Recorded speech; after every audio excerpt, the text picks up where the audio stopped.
The Indian Institute of Astrophysics wishes everyone on the occasion of International Day of Light, celebrated on 16th May through the United Nations, to mark the first successful operation of the laser in 1960 by Theodore Mann.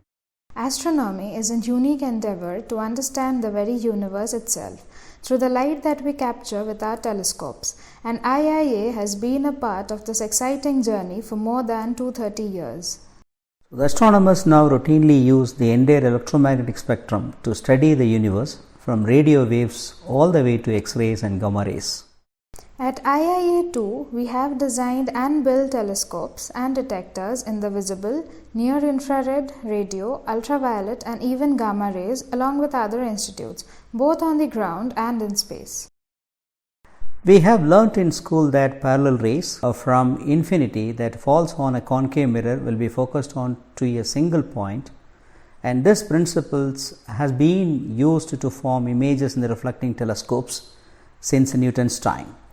Here we have set up a beautiful demonstration in our optics lab at IIA to demonstrate this principle. You can clearly see that all the lasers are focused at a single point. How is this principle used in telescopes?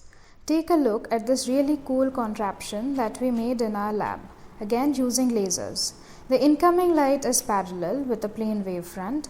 This falls on not one mirror but a whole set of mirror segments, which are aligned to function as a much larger concave mirror. This is how the largest optical telescopes in the world, including the upcoming 30-meter telescope, are built. This light is then reflected upwards towards its focus, and before it can do so is reflected downwards again by a secondary mirror. This light is then reflected to the side into various spectroscopes, photometers, cameras, etc. The surface of these mirrors have to be accurately shaped to less than the wavelength of light. How this is made? Here you see a setup in our lab to grind and polish mirrors.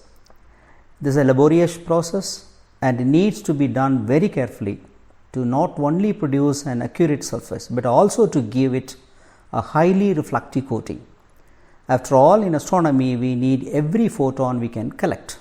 Of course, to make gigantic telescopes, we need to make much larger mirrors, and we have set up a facility to do just this. Our India TMT Optics Fabrication Facility in our Crest campus in Hoskote, just outside Bangalore, is being used to make more than 80 mirrors, each of 1.44 meter diameter.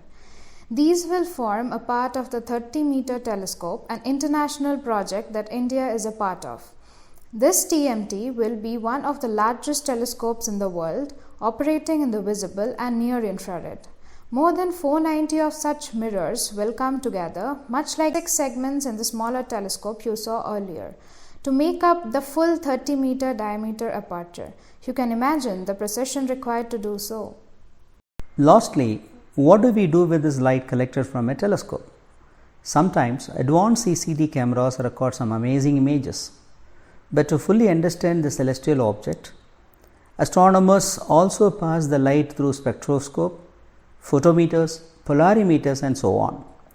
Here what you see is a spectrograph which is being designed and tested at our lab for dispersing the light which is coming from the celestial object, and its constituents can be studied further for astronomy.